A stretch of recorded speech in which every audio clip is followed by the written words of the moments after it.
Our next guest is a writer for The Guardian who is well known for his environmental and political activism. Please join me in welcoming writer and journalist George Monbiot, who joins us via satellite in Oxford. Welcome, George. I want to get started by hearing about what inspired your passion for environmental reporting, and specifically what aspects of the climate crisis do you cover? Well, I was sort of there from the beginning. I don't know how, I don't know why, but even from my pram, I was fascinated by nature. I took my first environmental direct action at the age of 8. I tried to stop a tree being cut down which had a woodpecker's nest in it.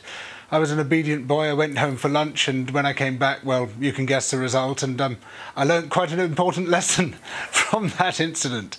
And since then, the sort of scope of my interest has just expanded and expanded. So while climate breakdown, as I call it, because calling it climate change is like calling an invading army unexpected visitors, it's such a crazily neutral term for the existential crisis that we face. I see climate breakdown as part of a suite of massive predicaments that we have to engage with and have to engage with now. What is media's role in communicating or raising awareness about the climate crisis, and what kind of job is it doing so far? The media has been appalling. The media is not your friend on this. The great majority of the media is owned by billionaires, at least in my country, the UK. And what billionaires want is the opposite to what most people on Earth want. They want a world in which they are released from the constraints of democracy. They don't have to pay tax. They don't have to abide by regulations. And they can basically pour their trash over everybody else and get away with it. That's what they're after, and that's what the newspapers exist to promote, that devastating world view. There are some little pockets of resistance within the media, but they are closing. And even within public service broadcasters like the BBC in the UK, it's really difficult to talk about the big picture. You can talk about particular aspects of it, but it's always within a very narrow and constrained frame, trying to sort of pull out to look at the real scale of the global crisis that we face. That seems just to be off limits. And I feel that the media are up there as guilty parties with the oil industry, with the coal industry. They stop us from thinking, they stop us from questioning, they stop us from recognising where we stand with respect to our multiple predicaments. And in so doing, they perform a grave disservice to humanity. How would you assess citizens' appetite for climate coverage? And if so, what's the solution to communicating the message more directly? Well, we have to get round the back of the media and round the sides of the media. I mean, there are a few outlets. I'm very lucky at The Guardian. I can do exactly what I want, write exactly what I want. But that's an incredibly rare position. I mean, I'm in a glass box. I can't move sideways, can't move upwards, because there's nowhere else to go here. So we have to exploit the alternative media. And there are some fantastic alternative media outlets. I'm speaking on one now. I suppose you can call this an alternative. And it's great. You're doing great work.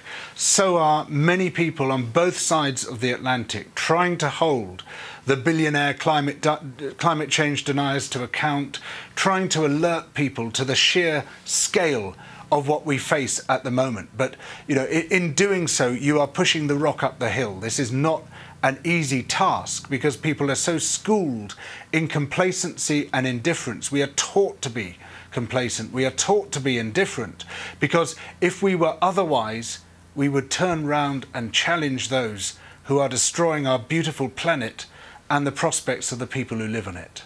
Well, following on that, you talk a lot about the denial industry. Elaborate a little bit more about what you mean about that and what the impacts of it has been so far. Well, I first came across it about 10, 15 years ago, when I was being bombarded by what I thought was hatred, really nasty messages, really sort of vicious stuff.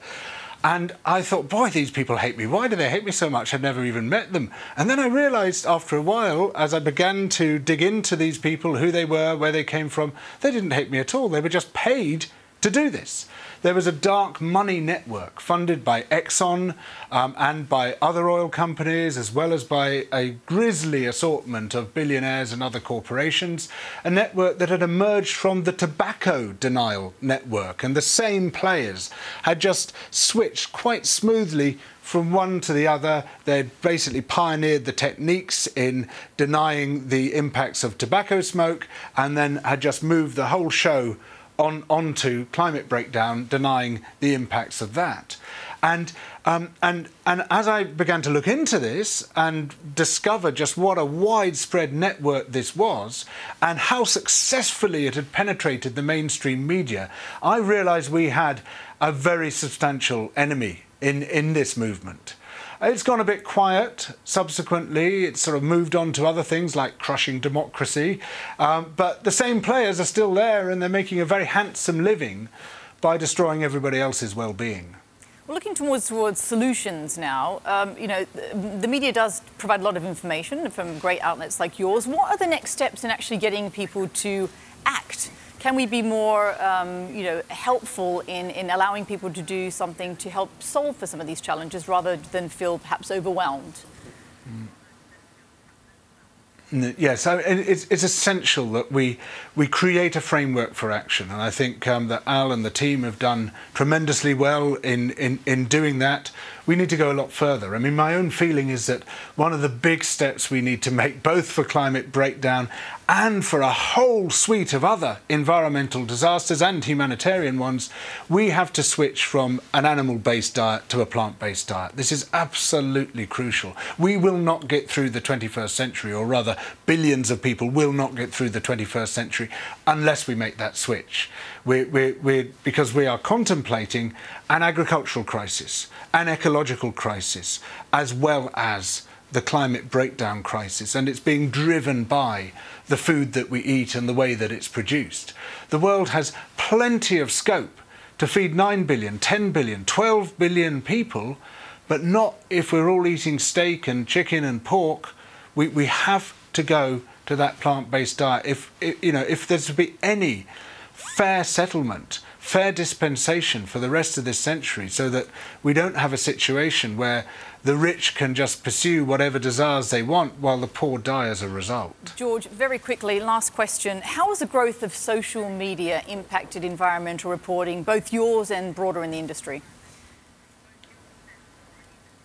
Well, I'm a big fan of social media, largely because I have so many complaints against the mainstream media. I think it has helped to fill in some of the gaps.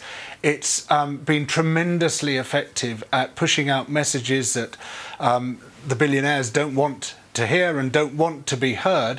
But of course it is double-edged, and there's a real danger that you think you've done something because you put out a tweet or a Facebook post or a blog post, and actually we have to take it much further than that. Social media as a tool behind the tremendous activist organisations which have been so effective and so determined all around the world, it's a very powerful tool in their support, but by itself it doesn't take us that far. The key thing we all have to do is to combine with other people. We can't do anything by ourselves.